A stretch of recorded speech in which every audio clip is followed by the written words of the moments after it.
Welcome to the Locked On Titans podcast. I am your host, Tyler Rowland. Titans fans, the Titans had a general manager candidate stolen away from them on Monday. I'll tell you why it's actually a good thing for the Titans. Then all-pro teams were announced over the weekend. Which two Tennessee Titans made the all-pro team and who should make the all-pro team for the Titans next year? I'll dive into all of that and more on today's edition of the Locked On Titans podcast. Let's get it.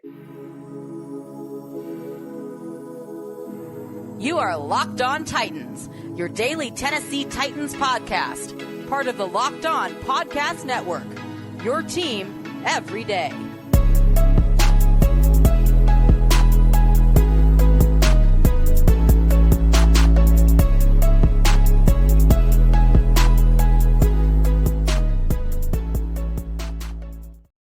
Titans fans, a GM candidate stolen away from the Titans, but it's a good thing. I'll explain why. Before I do want to let you know that today's episode of Locked On Titans is presented by Prize Picks. Prize Picks is daily fantasy made easy. You pick 2 to 5 players, and if they score more or less than their Prize Picks projection, you can win up to 10 times your money on your entry. First-time users can get a 100% instant deposit match up to $100 with promo code Locked On. That's prizepicks.com.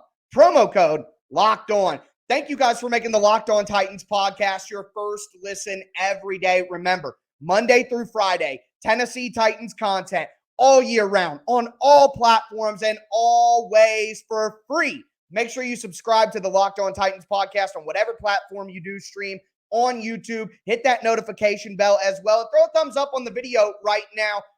I give you guys the content for free all year long. All I ask is for a press of a button in return. So throw your thumbs up on there. But who was stolen away from the Titans? None other than Titans' internal candidate, Monti Ossenfort. So Ossenfort has been with the Titans during the John Robinson era. He was a guy who cut his teeth as a scout for the New England Patriots in the 2000s. He is now moving on to be the general manager of the Arizona Cardinals. So give Ossenfort credit. He deserved a chance to be a general manager. He's been really good with the college stuff for the Titans, who have hit on a lot of mid-round picks throughout the John Robinson era. Take away the few busts in the first round, and you look at the body of work that John Robinson's staff did with the draft, and they've been pretty solid, especially when you compare it to other teams. Titans fans only judge the general manager based on their own standards of what they think should be good and should be bad. But when you start to judge the Titans group against other groups in the NFL, you'll quickly see they did a pretty good job with the draft. Not only that, but Ossenfort did a pretty good job on the fringes of the roster, talking about bringing undrafted free agents, stealing off other practice squads, and with all of the injuries the Titans have had over the last few years, well, it makes sense that they needed his help in that area. So Ossenfort is deserving, but this is a good thing in my opinion. The Titans need fresh ideas. The Titans need an outside voice to come into the organization and give them something fresh, give them something new. While the Titans have done a pretty good job in areas over the John Robinson era, they definitely could improve. We can all agree on that. That's why I think hiring from within, whether it would have been Monti Ossenfort or it would have been Ryan Cowden, I still don't think that that's the right move. Now, Cowden is still on the table. He could still be hired. And while I won't be outright furious, I will be a little milquetoast on that move. It'll be a little anticlimactic, in my opinion. You have a guy like Ron Carthon from San Francisco, relationship-focused guy who has a father in the NFL, was in the NFL himself, who's relationship-focused and knows that the partnership between the GM and the coach, like they have in San Francisco, is vitally important. Kyle Shanahan got to pick his GM. Mike Vrabel gets to pick his GM. So a guy like Ron Carthon, and throwing his picture up on the screen for you guys just as a reminder, from San Francisco, at 41 years old, he's got experience. He could be a great fit. Not only that, but the other guy that I really liked for the Titans and still is my number one choice is Ian Cunningham, who cut his teeth with Ozzie Newsome in Baltimore as a scout, then learned from Joe Douglas, who's currently the GM for the Jets in Philadelphia, learned from Howie Roseman in Philadelphia as well, and Ryan Poles, the current GM in Chicago, unless the Bears decided to give Ian Cunningham an assistant GM role. So he's a guy who's highly sought after throughout the league. I think Cunningham or Carthon would be good choices. But not only is Monti Ossenfort not getting the job in Tennessee a sign that, they're not picking one of those internal candidates, at least that's one that we know they're not picking. On the flip side of things, there are no other general manager openings now. The Titans are the only team looking for a general manager, which means there's no competition. So no one's going to steal Cunningham. No one's going to steal Carthon. No one's going to steal away Ryan Cowden if that's what the Titans want to go with. Malik Boyd, Demetrius Harris, or Quentin Harris, whoever the Titans decide to go with, there's not going to be any competition for them on the market. So we don't have to live in fear that the Titans would have the guy they want stolen away. So I think this is good news for the Titans. Ossenfort is a good candidate. Congratulations to him. Good luck to Arizona. But I think that this is only good for the Titans because it removes one internal candidate that was on the board and no other competition for GMs for the Titans. So from that perspective, I see this as good news for the Titans. And the reality also is probably means the Titans are going to hire their guy sometime this week, which is what I pleaded for last week, saying the Titans needed to get this done before the Senior Bowl. So remains to be seen who they choose, when they choose them, but this is a good thing for the Titans, especially if you're someone like me and wanted a candidate from outside the organization. So with that in mind, we got to talk about these all-pro teams. 2 Tennessee Titans made the all-pro team, and I think some more Titans are poised to make the all-pro team next season. We're going to talk about all of that in just a moment. Before we get into it, do want to let you guys know that today's episode is brought to you by Prize Picks. Prize Picks is daily fantasy made simple, guys. They have a projection for every player.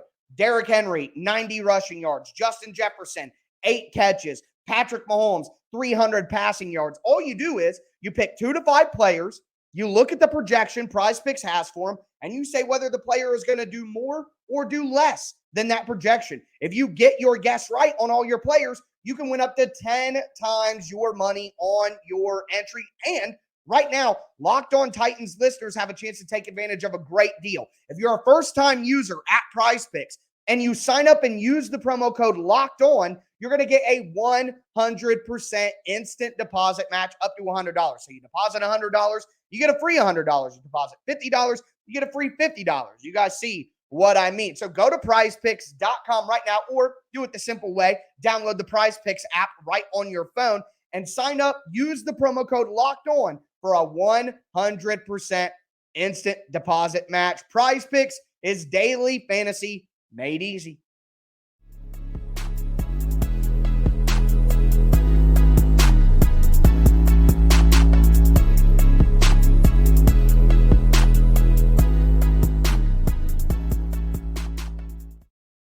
Titans fans, let's continue today's edition of the Locked On Titans podcast. We just talked about the general manager news with Monti Ossenfort being hired by the Cardinals. The Titans now have no competition for their general manager spot, so we await that. And man, guys, I got to tell you, this time of year, now until about the draft, I live in fear.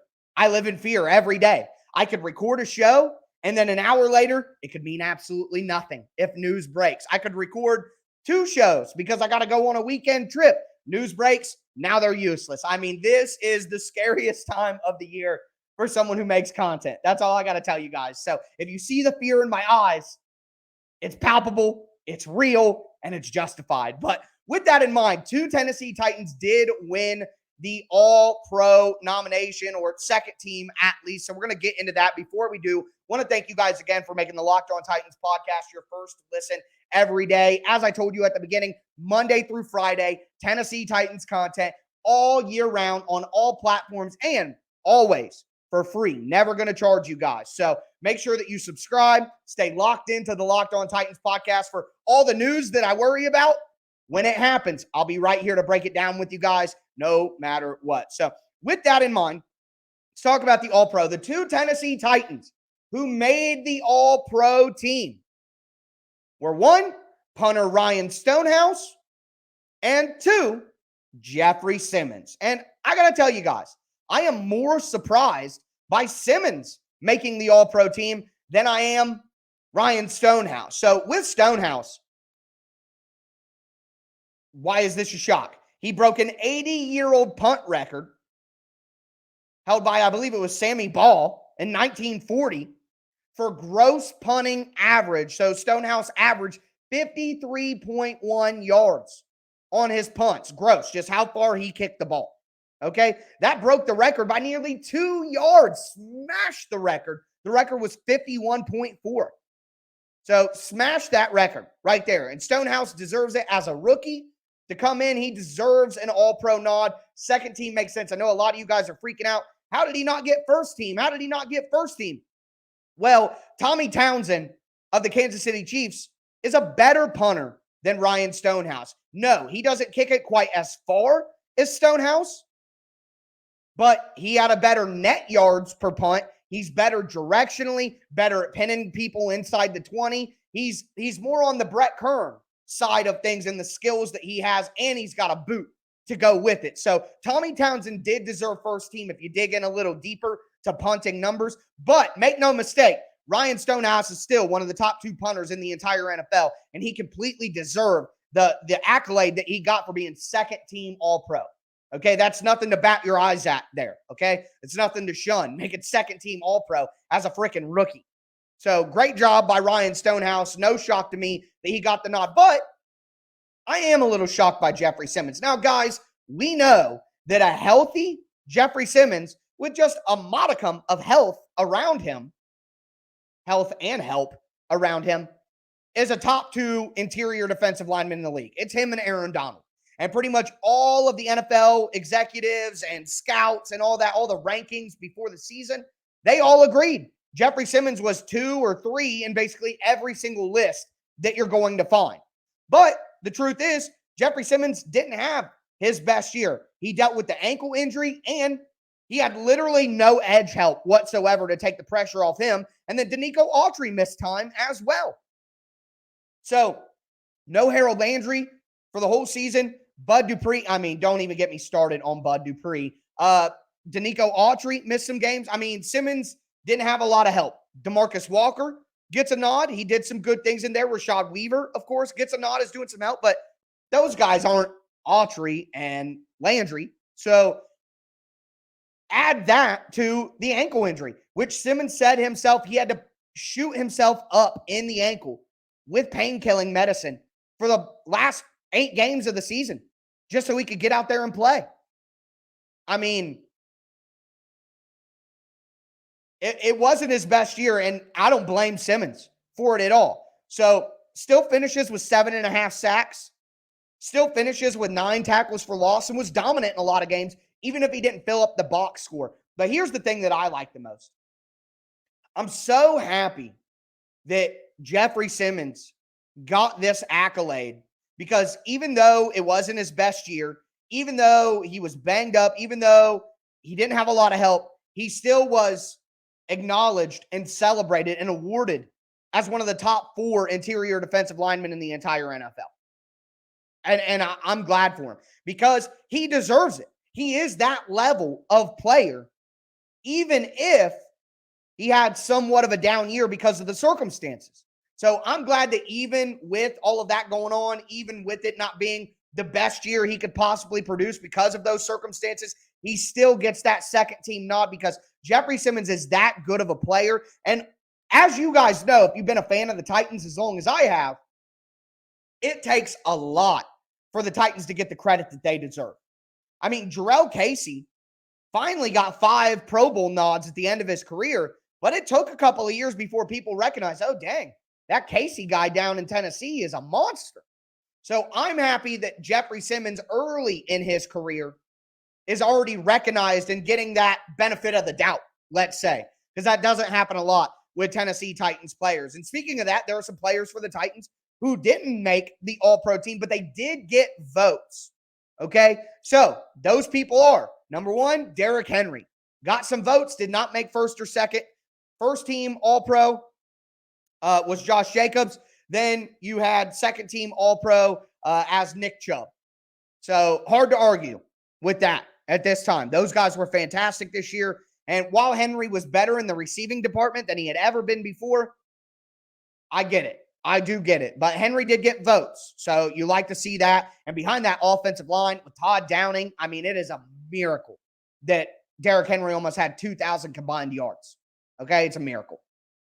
Also, he's coming off of an injury, so you got to take that into account. Kevin Byard got all-pro votes, and look, same thing with Jeffrey Simmons. Kevin Byard had a little bit of a down year by his standards, but it's like 2020, guys. They had to have Kevin Byard play man coverage. Titans love man cover one. When the chips are down, when the game's on the line, when it's third down, it's money down, the Titans want to play cover one man. Well, Kevin Byard is at his best as a zone defender, whether it be the deep zone defender or it be the rat over the middle. Well, when the Titans are this banged up, he can't do that because they don't have guys good enough to play man coverage. So Kevin Byard has to go do that, and he doesn't get to do what he does best. So again, although it wasn't Kevin Byard's greatest year statistically, if you know the schematics of the Titans defense and you know the responsibilities that they give to Kevin Byard, you understand why. So it's good that he still got some votes. Also, Morgan Cox, the Titans long snapper, been excellent since he came to Tennessee. And David Long got some all-pro votes.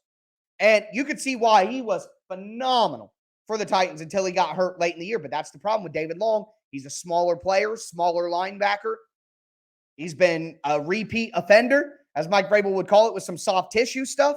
So it makes sense that, that's going to bring his price down. But when David Long is out there, absolutely fantastic this year, not only in run defense, but in pass coverage as well. So love to see him get recognized as that, because before the season, it was the Titans have no linebackers. They need linebacker help.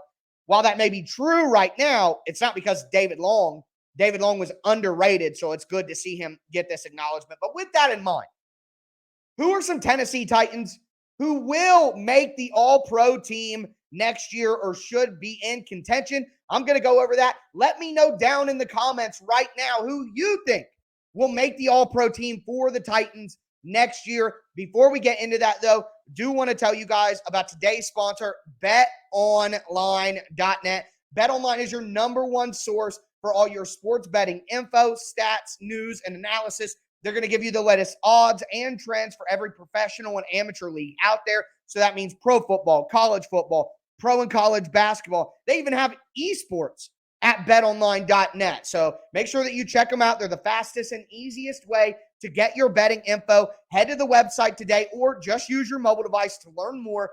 BetOnline, where the game starts.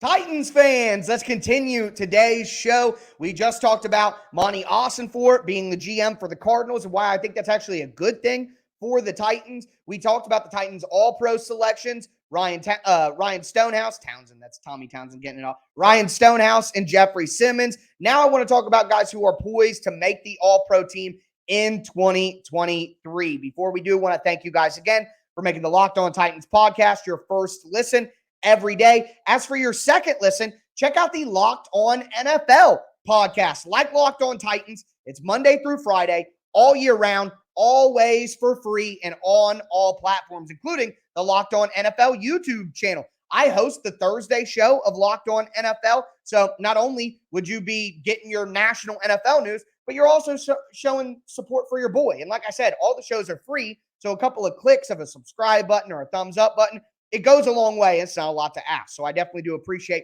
all you guys. You get all your Titans news here with me every day. Get all your NFL news as well with Locked On NFL. But going into who I think has a chance to make the all-pro team next year, the number one favorite has to be Derrick Henry. Imagine a better offensive coordinator, an improved offensive line.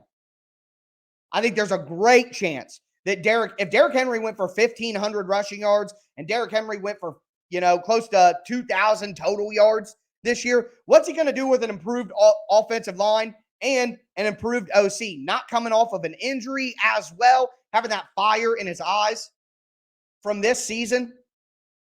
I think Derrick Henry is going to be right back at an all-pro. He was at an all-pro level this year, but he's going to be even better next year if a couple of things break right for him. Also, Kevin Byard.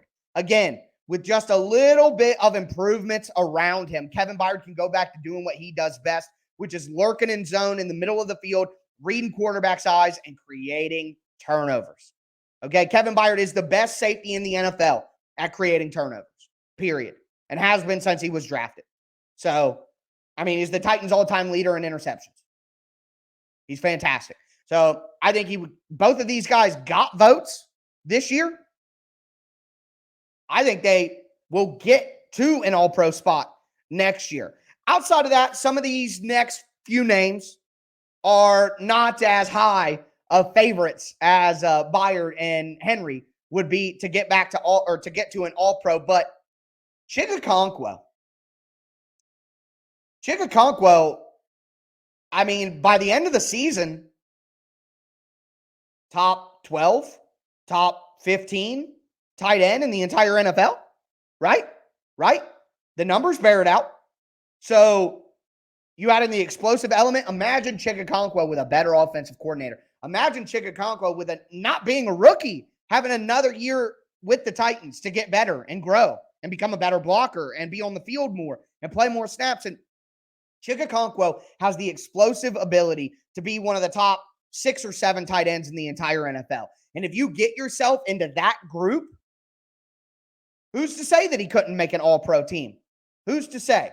Okay, so I think Chig has a lot in store for him going forward. And although it's a little more of a long shot than Henry and Byard, it still definitely could happen. Another guy on offense is Nate Davis. I think the Titans bring back Nate Davis. And Nate Davis was fantastic when you had a little bit of help around him. When you had Ben Jones, you had Quessenberry, you had Kelly, a solid right tackle who's not a rookie in NPF, who they can actually help and chip and give help to. Because what happened was with Aaron Brewer and Dennis Daly on the left side, how often did the Titans have to send the chip help or send the running back or send the tight end to help on the left? How often did they have to slide Ben Jones over to help those guys, leaving Nate Davis and NPF on an island on the other side? That's not how you help a rookie. Okay? So, excuse me. To me, you bring Nate Davis back around $7 million a year, according to his value estimation on SpotTrack, or SpotTrack, however you want to say it. SpotTrack, SpotRack, I don't know. Whatever, the cap site. So if they bring him back on a team-friendly deal because of the injuries and stuff, and Nate Davis plays a whole season with better offensive line play and a better offensive coordinator, I mean, Nate Davis gets respect from the NFL. So I could absolutely see that happening if the Titans have a dominant year. Henry goes for nearly 2,000 again on the ground. I think Nate Davis would be the recipient of much of the praise for the offensive line. On defense, one guy who already got some all-pro votes that I just mentioned is David Long. Like Nate Davis, I think because of the injuries, David Long could be brought back on a cheaper deal than he would have been otherwise. And if he just stays healthy for an entire season, he already got some votes. I think that he could absolutely be in contention there. And then finally, one of my favorite Tennessee Titans of the last decade. And so sad to see what happened last year, but Harold Landry. Harold Landry, last time he played, had 12 sacks. I think, again, all of it hinges on a little bit of health. A little bit of health from the Titans defense to keep the players around him better, keep him healthy and in all year. Harold Landry has the ability to be the do-it-all linebacker that the Titans signed him to be and continue to be great when healthy. So, long shot, I get it, but these are guys who are realistically in that realm that can maybe make that leap. So, that's going to do it for me today. Again, hoping to see a GM hiring sometime this week. I'll be all over it with you guys live here on the show. That's going to do it for me today, though, folks. As always, I am your host, Tyler Rowland, and this was Locked On Titans.